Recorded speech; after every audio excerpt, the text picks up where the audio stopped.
going to share with you how to make a large zippered tote bag with webbed handles, an external zipper pocket and a zipper closer at the top. All the pattern pieces measurements are in the description below.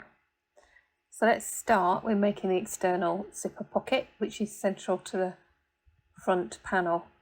So you've got a 9-inch zip, which we are going to tack in place, wrong side facing the right side of the central bottom panel.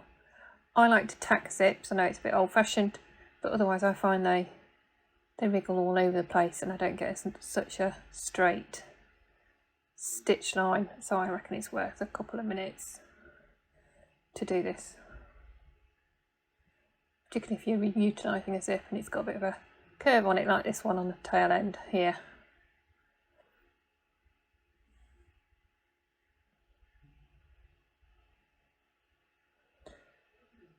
So we've got our zip tacked to our external fabric. Now we're going to attach the lining fabric and sew it all together in one go. So there's my lining fabric, right side facing the right side of the exterior fabric. So hold that in place and then machine stitch to secure. Now we've machine stitched it, we've pressed it, we've pressed both sides of the fabric away from the zipper teeth. We're going to just top stitch that, because otherwise sometimes the fabric rises up and gets caught in the zipper teeth, and there's nothing more frustrating when you're using a bag than struggling with fabric in the way of your zipper. It only takes a couple of minutes to do, it's well worth the time. So that's one side of the zipper bag, zipper pocket complete. So now we're going to place the top panel along the top edge of the zipper and the opposite end of the lining fabric for the pocket there too. You will notice your lining fabric is in a bit of a loop, and you're just going to have to make sure you keep that out of the way when you machine stitch. It's a short distance and you can easily pull it out of the way of your sewing machine foot. So top stitch that too, then turn it over and press your pocket fabric so that you've got about 1 inch above your zipper and the rest below. Your side edges are not finished yet, but we're going to capture those next when we sew the side panels on. So I'll just move my zipper pull out of the way. So this is one of my side panels, so I'm going to pin that to the side of the central panel and machine stitch that. All the seam allowances in this pattern are 1/4 inch. So stitch that, and then you're also going to sew the other side panel on and stitch that too. So that's stitched and pressed. We're now going to attach a bottom panel. This is for the bag base. So you're placing the right sides together and you're just going to clip or pin that in place before you machine stitch it. I've used a contrasting fabric here. All the fabrics I've used are canvas or stronger. This is the back panel, so I'm going to repeat for there, the back exterior fabric. So there we go. So you stitched it, press it, so the seam allowance is placing the bottom of the bag and top stitch to finish along the black of the fabric. As you can see, you're going to get a little bit of the fabric showing on the finished bag. Keeps it nice and strong, just adding these little bits of top stitching. So yeah, top stitch. Right, now webbing and handles. So you need 2 pieces. You're going to attach them to both sides of the bag. This is the back of the bag, which I'm demonstrating it on. I've used tailor's chalk and marked a line 5 inches in from the edge. This corresponds with the stitch line on the front of the bag where you've got your exterior pocket. So we're going to use some fabric tack glue just to temporarily hold the webbing in place before we stitch it. And we're only going to glue and stitch to and stop 3 inches before the top edge of the bag. That's so that when you come to use the bag,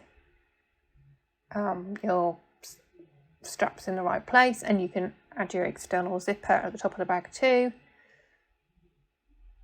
So your webbing runs from the very base of the bag up, stops 3 inches before the top, and then runs down the opposite side too.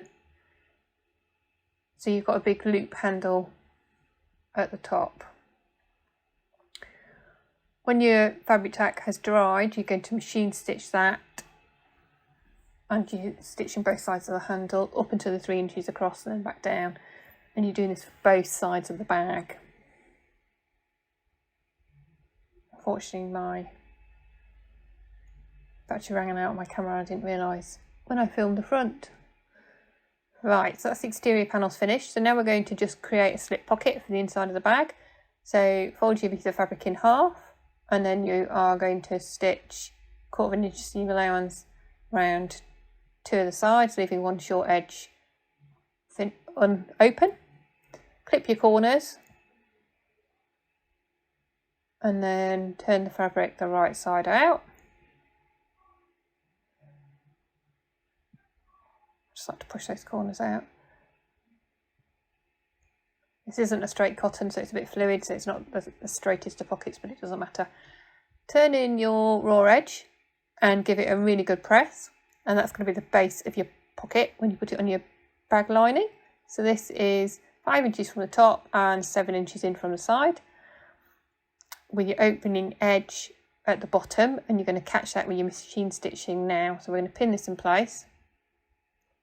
This is a standard slip pocket. I love them. I find them really useful for my mobile phone.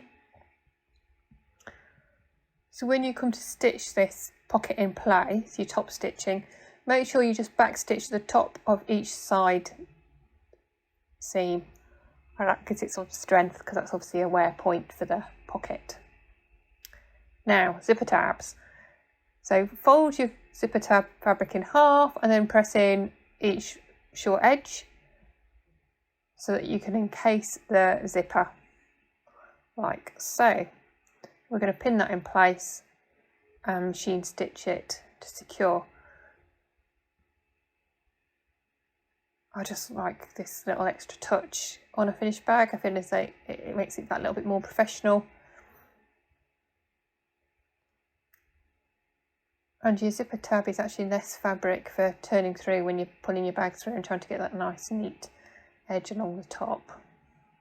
You can do that for both ends of your zip. Now get your lining fabric right side facing you, zipper right side facing you, external bag wrong side facing you. You will note here that I hadn't realised I'd only machine stitched one side of my strap. I did rectify that later, but that's why I can only see one stitch line for the straps. So you're going to make another sandwich of fabric and zipper here. Now I'm using clover clips. I did retrospectively undo my line of stitching, go back and tack, because I just wasn't happy with my finish using clips. It does depend upon how experienced a sewer you are. I do like tacking, and I shouldn't have skipped that step personally. You may need to move your zipper out of the way when you're sewing, and you might find a zipper foot particularly helpful when sewing this line. So you're sewing your lining, your zipper and your external fabric together in the one seam. Trim any excess fabric away, because that's just going to help the finish of the bag at the end. And then we're going to turn it through, and we're going to give it a really good press. So we're going to press the lining fabric and the external fabric away from the zipper and top stitch.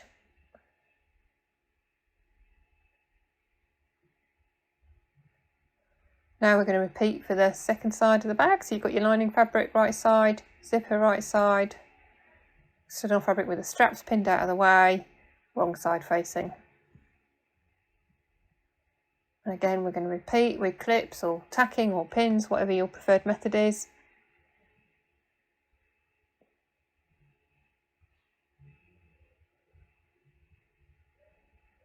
And then you're going to machine stitch, press and top stitch 2.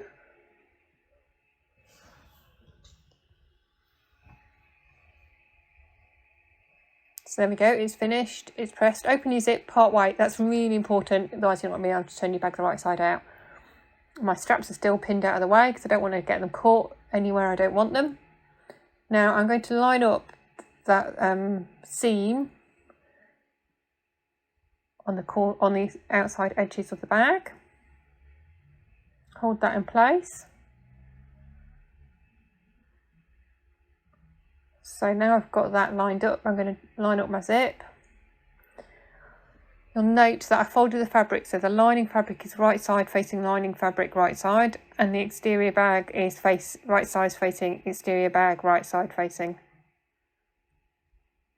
So we're going to hold all that in place all the way round, and then we're going to machine stitch it with a 1/4 inch seam allowance, leaving a turning gap along that bottom lining edge of a good 8 inches. That's important because otherwise we're not going to be able to turn the bag right side out later.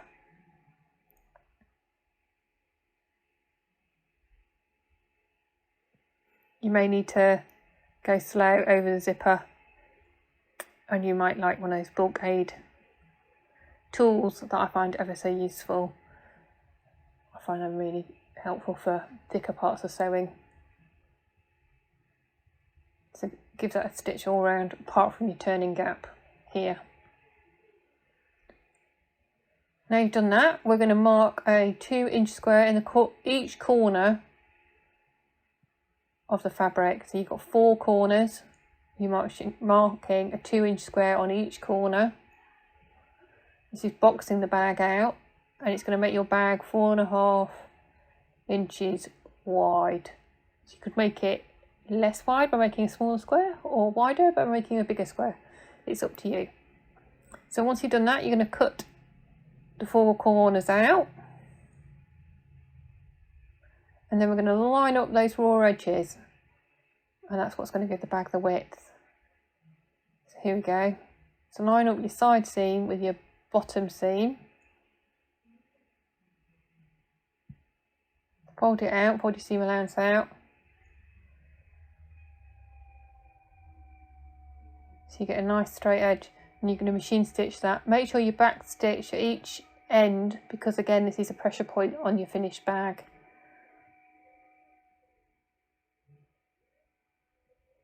You're going to do that for all 4 corners.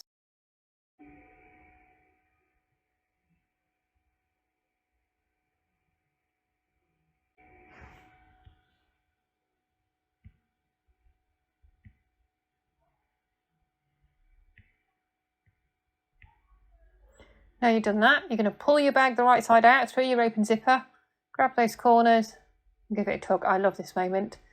It's when the bag comes together and you can finally see how it's going to look complete. So push those corners out. Give it a right good push. And the top edge of your zipper. And then lastly, we've got to finish this turning gap we've got here.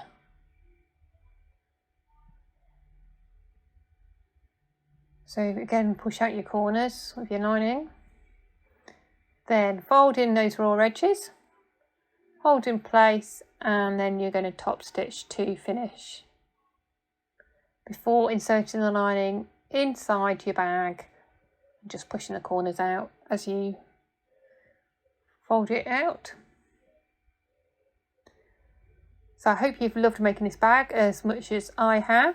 Do subscribe, press like. I share many bag patterns over on YouTube and on the blog. Thanks for watching.